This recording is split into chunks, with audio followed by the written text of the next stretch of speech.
Charlotte and Lantin from NR23, and I will show you how to do breast care. So first, what is breast care? Breast care is the process of cleaning the breast of mother to maintain hygiene and to prevent cross-infection during breastfeeding. What is the purpose of breast care? To clean the breast, to detect any abnormalities, to stimulate milk ejections, to prevent local infections, and to prevent breast complications. What are the indications of breast care? Postnatal mothers, before and after breastfeeding, cracked nipples, patients who cannot do self-care, and nipples with unhygienic conditions. Here are the materials needed in breast care. A clean towel, a clean dry towel, cotton balls, a bowl of sterilized water, and alcohol for hand hygiene. Before we start, we must prepare the materials needed.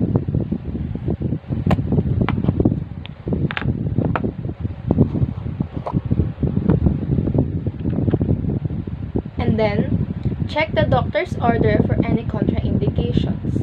Next is hand hygiene.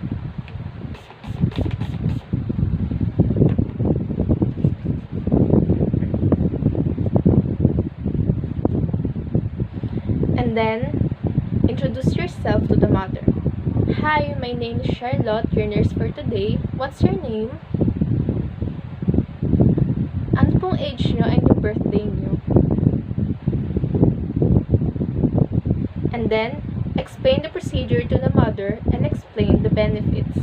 And then, provide comfortable position to the mother and provide privacy. Expose the breast and check for symmetry.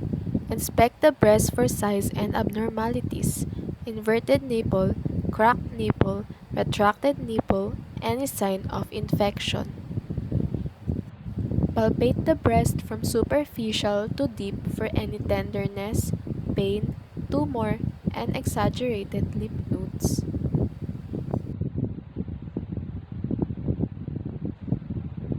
Squeeze the breast and observe the secretions.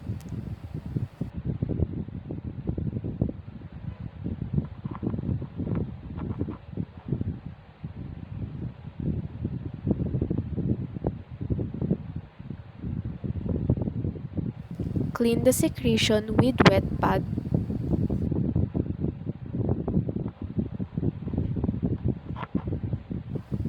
Take a cotton ball and wet it. Clean the breast in the following order.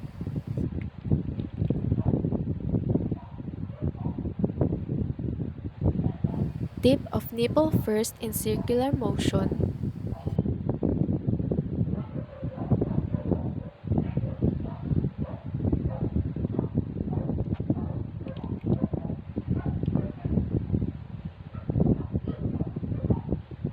Areola next also in circular motion.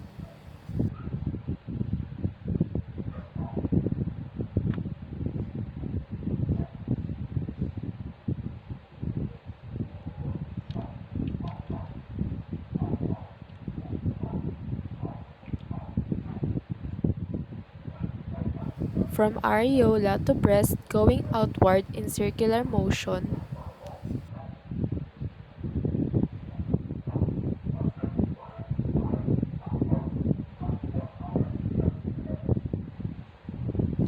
Dry the breast with clean face towel in circular motion also, and then cover the breast and thank the mother.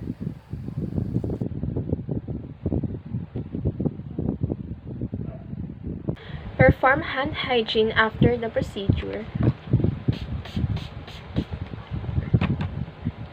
And then, assist the mother to do hand washing for return demo. Observe the mother in cleaning the other breast in the same manner you have done. And then put the baby on the breast for feeding. Make the mother and the baby comfortable. Document your findings and report to the physician any untoward findings. Breast examination. Breast self-examination is done because breast awareness can help you to understand the normal look and feel of your breast. If you notice any changes in your breast that seems abnormal, or if your one breast is different compared to the other, report it to your doctor immediately. Visual examination. First, place your arms on your side and stand in front of a mirror. Here are the things that you should look out for: a dimpling or puckering of the breast skin or nipple, persistent rash or change in the skin around the nipple, skin redness or soreness of the breast, nipple inversion, retraction, bleeding or unusual discharge, accentuated veins on the surface of the breast, and unusual swelling of one upper arm. How often should you perform breast self-examination? The best time to perform a self-examination is 1 week after the start of menstruation. Perineal care. Perineal care involves thorough cleansing of the client's external genitalia, anal area, and surrounding skin. Perineal area is conducive to the growth of the pathogenic organisms because it is warm, moist, and it is not well ventilated. Cleanliness is essential to prevent bad odor and promote comfort.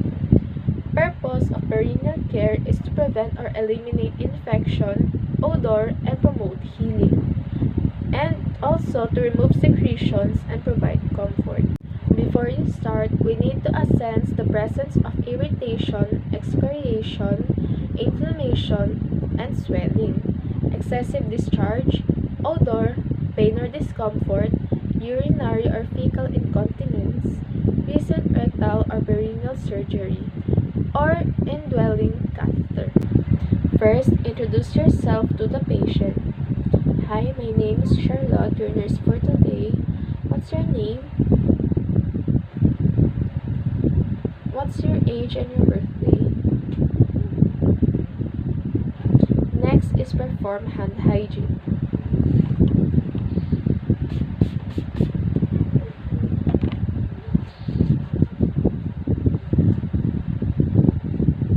And then explain the procedure to the client.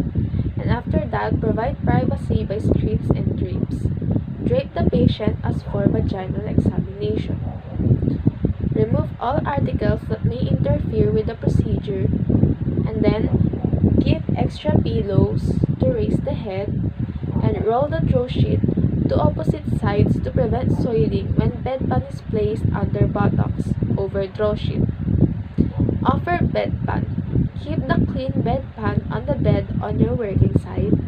Untie the pads, if any, and observe the discharges, its color, odor, and amount. Leave the patient for some time so that she may pass urine or stool if necessary. Get the toilet tray and arrange the articles conveniently on bedside table.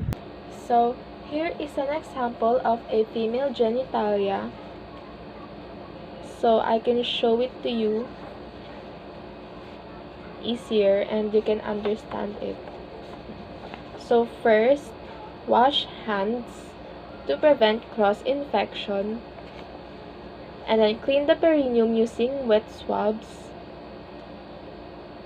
and then hold the swabs with forceps and clean from above. Use one swab for one swabbing. So, since wala tayong forceps, hahawakan ko na lang siya, pero dapat meron tayong forceps. And, kailangan din ng gloves. Since wala tayong gloves, ayan, bare hands na lang muna. So, first, clean perineum from the midline outward, mula dito, and palabas. So, simula sa vulva, and then, sa labia majora, and then sa anus. So, kailangan, basa yung swab nyo. So, hindi ko na siya babasain since paper lang tong pang-example natin. So, from here sa vulva. Yan. And then, sa labia majora, hanggang dito sa anus. Yan. And then, after nun, itatapon na natin siya. Kasi hindi na siya pwedeng ulitin to prevent any infection or cross-contamination. Next is, sa kabila naman, yan, ganun ulit, vulva, labia majora, and then sa anus. Next is vulva, yan, labia minora, and anus. And then, yung kabila din, vulva, yan, vulva, labia minora, and anus. Yan. And then, ang next is yung sa gitna naman. So, sa vulva, ayan, pababa, ayan, hanggang anus. Then, after nun, tutuyuin na natin siya.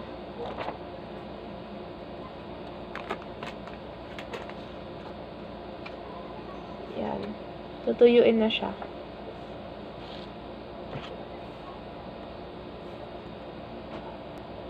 And then, sa aftercare, apply medicine and pad if necessary. Remove the Macintosh if extra one is used. Change linen if necessary. Straighten the bedclothes. Arrange the bed linen. Make patient comfortable. Take the bedpan to sanitary annex. Remove cotton swabs and empty the contents into toilet. And then clean all articles. And then boil forceps. So, since wala tayong forceps, hindi natin mapapakita. And then replace articles, remove screen, and tidy up the unit. Next is wash hands after, and record the procedure with date, and list the observation made. Breastfeeding. Breastfeeding is the feeding of an infant or a young child with breast milk directly from the female breast. It is the normal way of providing young infants with the nutrients they need for healthy growth and development. There are 4 types of position in breastfeeding. First is the cradle hold, next is the cross cradle hold, and then the football hold, and the lying down. There are 4 key points in position. The baby's head in line with the body, whole body is well supported, baby's turned towards the mother, baby's abdomen touching the mother's abdomen. So, I'm gonna show you the cross cradle position. So, first, have mom sit up straight with good back support. And then, use pillows to raise the baby to breast level.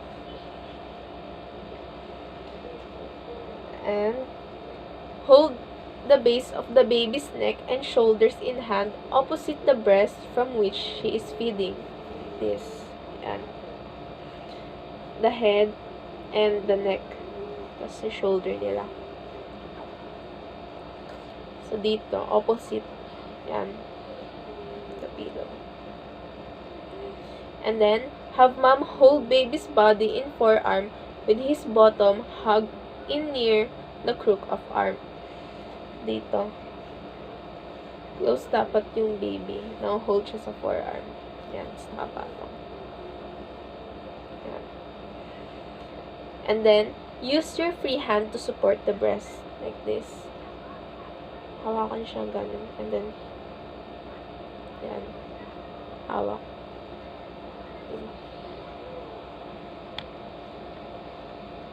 Like this.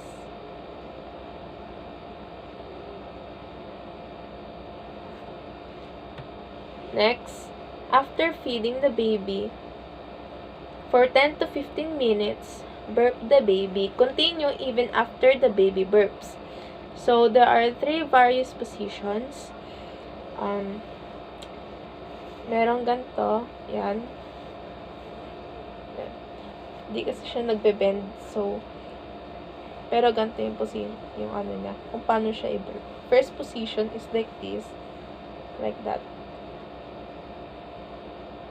So, dapat may towel dito, if ever na is, ano niya yung milk, like that. Burp. Next is the sitting position. Hindi siya nabibend. So, pero dapat nakaupo yung baby, and then, hold her like this sa armpit, and then, pat. Yan. Next is, nakadapa. Like this. Yan. Burp. Here are the signs of good attachment. More areola is visible above the baby's mouth than below it. Baby's mouth is wide open. Baby's lower lip is turned outwards. Baby's chin is touching the breast. Here is the signs that your baby is sucking effectively. So, in effective sucking, infant takes several slow deep sucks followed by swallowing and then pauses. For ineffective sucking, infant suckles for a short time but tires out and is unable to continue for long enough. Kangaroo mother care. Kangaroo mother care is a special way of caring for low birth weight babies. Kangaroo mother care refers to the practice of providing continuous skin-to-skin contact between mother and the baby, exclusive breast milk feeding, and early discharge from hospital. The baby is continuously kept in skin-to-skin contact with the mother and breastfeeding exclusively. There are three major components of KMC. Kangaroo position, which is a skin-to-skin contact, kangaroo nutrition, which is the exclusive breastfeeding, and kangaroo early discharge and regular follow-ups. Here are the advantages of kangaroo mother care. So, the benefits to the baby is it offers prolonged skin-to-skin contact between the mothers. KMC facilitates physiological stability in baby. KMC reduces apnea, oxygen requirement, and risk of infection to the baby. KMC help in early discharge of babies from NICU. So, the KMC benefits also the mother. KMC promote better mother-infant bonding. Mother is less stressed during KMC as the mother is more actively involved in the care. KMC is also economical to the family. It doesn't only benefit the baby and the mother but also the whole family. So KMC promotes early discharge of the baby. It facilitates bonding between the baby, mother, and the family. Preparing for KMC. When the baby is ready for kangaroo mother care, mother and family members should be counseled so that a positive attitude is created for KMC. So here, I will show you the kangaroo positioning. So the baby, for example, I'm the mother, so I can show it to you. The baby should be placed in the mother's breast in an upright position, and the baby's head should be turned to one side. So, hindi siya natitwist yung ulo niya. For example na lang, one side lang yung nakapatong. So, dito, dapat open to, pero since wala tayong putones dito, ganyan lang. Open dapat siya kasi nga, skin-to-skin contact, the baby and the mother. Yan. Diyan. And then,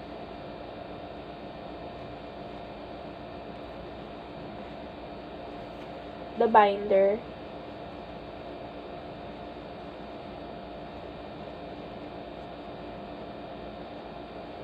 Ito. Nakaipit siya like this. Ganyan. This is kangaroo positioning. Baby should be placed in mother's breast in an upright position. Yan. Upright position. Hindi lang kasi na iikot yung head niya, pero dapat nakapaside siya ng ganun. So, ito. Mukha siyang pouch, diba? Yan. Itong binder, it, leave the mother with both hands free and allow her to move around easily while carrying the baby skin to skin. So, ayan. Because dahil dito sa binder, yan, free yung hands niya, so she can move freely while keep skin contact with her baby. So, some institutions prefer to provide their own type of pouch, shirt, or band. Ayan. So, additional lang, dapat yung binder is naka-notch sa likod. Siyempre, para hindi matanggal and para hindi mahulog yung baby. For the baby's, na rin, support and safety. Episiotomy. Episiotomy is also known as perineotomy. It is a surgical incision in the perineum area, generally done by a midwife or obstetrician. Episiotomy is usually done during the second stage of labor to enlarge the opening for the baby to pass through. Episiotomy care is very important to prevent infections.